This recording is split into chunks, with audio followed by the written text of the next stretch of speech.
Because we have a very special guest. President Trump just walked into the room. I stood up, shook hands, and he's with us right now. Mr. President, thanks for being with us. Well, it's only because I like your show. Thank you very much indeed, sir. And I watch it. Really fast, First Lady Melania in some trouble on the plane this morning. Everybody okay? They're fine. I just spoke to her. They came back. She got in another plane. I said, I hope this plane's better than the first one. But, yeah, they had a problem. Yeah, they had a problem, but she's fine. Okay. Does anybody ever say to you, you're doing an awful lot of media, and you like it?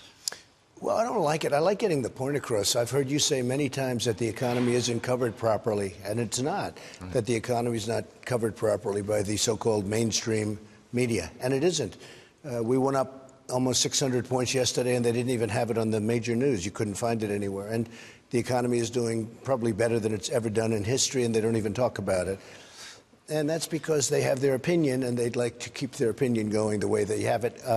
They do not treat us fairly, and therefore, if I do the news, they all want me on the news, so I can talk about it myself. Are you going to keep up this pace of media after the midterms, or is this a run-up to the midterms? Probably not. No, this is just for the midterms. We want to win. We want to get the Republicans nominated, and we want to get them elected.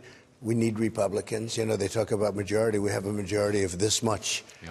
I always say if somebody has a cold, just a minor cold, we no longer have a majority. So we need Republicans, and we'll have tremendous border security when we do that. We'll continue with the tax cuts because we have other tax cuts planned.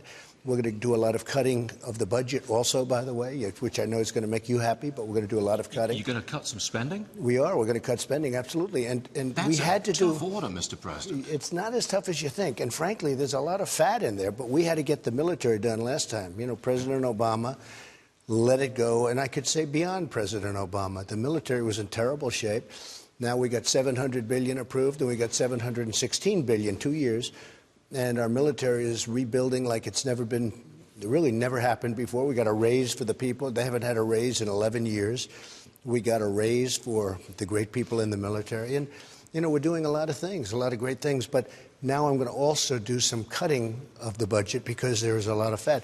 In order to get that $716 billion, we had to give up things to the Democrats that I hated to give up, that you wouldn't have liked. But I had to. But we had to rebuild the military. What's the big deal economically in the next 2 years? Well, I think we have a lot of things, but, you know, very big still. We've cut regulations more than any president ever, and you can go 4 years, 8 years, it doesn't matter. There's tremendous regulations that we can be cutting still, and we're doing it. You know, it used to take 21 years to get a highway built. You know, bad case, but it would take 21 years. We're trying to bring that down to 2 and maybe even 1. And by the way, if it's not right, we're not going to approve it. But we're not going to take 21 years to find out whether or not we can do it. Is that part of the implementation of the infrastructure rebuilding? It's part of that, and that's going to start. Infrastructure is going to be starting right after the midterms, and we think that's going to be an easy one. But we're going to have infrastructure. We're going to have everything, just more of the same. Look what's happened with our country. And if you look at China, they're down $20 trillion, and we're up $11.7 trillion in worth. That's a tremendous number. Ready to start talking with China again? Or are they ready for you? I don't think so. I mean, I told them they want to make a deal, and I said, you guys aren't ready yet. You're just not ready because, look, they've been taking $500 billion a year out of our country. It's time that we stopped, okay? We rebuilt China. You know that better than anybody. You talk about it more than I do, I think. And it stopped. And you see what's happening with China. It's a whole different ballgame. So now they're paying 25% tariffs on $250 billion. Hasn't affected our economy. Costs haven't gone up. Inflation's still low, very low. Hasn't had any impact that we see except for one. Billions of dollars are pouring into the Treasury. Saudi Arabia. We've got to find out exactly what happened. When we do find out, and if punishment is required, any idea what kind of punishment it might be? Well, I hope we're going to be on the better side of the equation. You know, we need Saudi Arabia in terms of our fight against all of the terrorism, everything that's happening in Iran and other places, but Iran's been the leader. Iran has been set back very big. When I knocked out the Iran deal, you know, it's a different country than it was. When I first came in, if you look, Stuart, and you take a look, go a day before I came in, Iran was taking over the Middle East. They were going to take over everything, from Syria to Yemen to this. Now they're way pulling back. They're having riots in the street. They are a mess as a country. And that had to do from the day I pulled that horrible $150 billion deal that we gave them. the Iran deal, the Iran nuclear deal. We pulled it. They're going to come back and negotiate because they're really, I'm not going to say they have no choice, but they're going to come back and negotiate. And if they don't, that's fine too. But we're not going to walk away from Saudi Arabia no, as I don't an want to ally do in the that. I don't want containment to of do Iran. that. I do not want to do that. And frankly, they have a tremendous order, $110 billion. Every country in the world wanted a piece of that order. We got all of it. And what are we going to do? So, I mean, I've had some senators come up and some congressmen. They said, well, you know, sir, I think what we should do is we should not take that order. I said, who are we hurting? It's 500,000 jobs.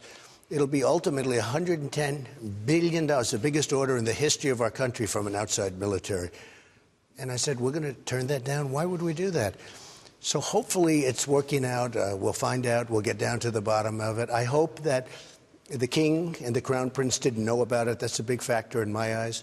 And I hope they haven't. Mike Pompeo just left. He went to Turkey, as you know. He's coming back late tonight. I'm seeing him either tonight or tomorrow, and we'll find out. Has anybody ever said to you, Mr. President, let me have your phone. I want to take your phone away from you for just a brief shining moment. We don't want any more of these tweets. Anybody ever tried that? No, and I don't think I'd be talking to you if I did that. It's a way of getting out the message. Look, we have fake news. Everyone's fake. You look at what's, and I'm not saying you and some of the people on Fox, not all of them, but some of them, but there's so much misinformation being put out. That's my only form of communicating, really, other than having a press conference every hour. If I do a press conference every hour, now we're communicating very well. The polls are going through the roof. I think the Republicans are going to do well in the midterms, and I'm doing a lot of work on this. But to be honest with you, I get such phony news. Everything's a fake. Even yesterday, I gave an interview to AP, and the headline was totally different from everything I said. The headline was this terrible headline. Everything else was perfect. You know, the quotes were all perfect, and they've been criticized for it. You know, where did they come up with that headline? So if I gave that up, it's social media. I don't call it tweeting. I call it social media. It goes on your show. Every time I do something, you say, we have breaking news, whatever it may be. But I really believe if I didn't do that, Stuart, number one, I probably wouldn't even be here talking to you. But you like it too, don't you? I do like it. It's a form of getting out the truth. And you like the press conferences. Well, I enjoy them. You never miss an opportunity. When a question is shouted at you, you almost always respond. What's funny, sometimes I get a really nasty person with a horrible, stupid question from, like, CNN, because they're just so horrible and so fake. But, you know, I'll get this horrible question from some reporter at CNN. Then I'll hit the reporter back just modestly hard. And the next thing, President hits reporter, it's terrible, freedom of the press. I said, wait a minute, they hit me so viciously.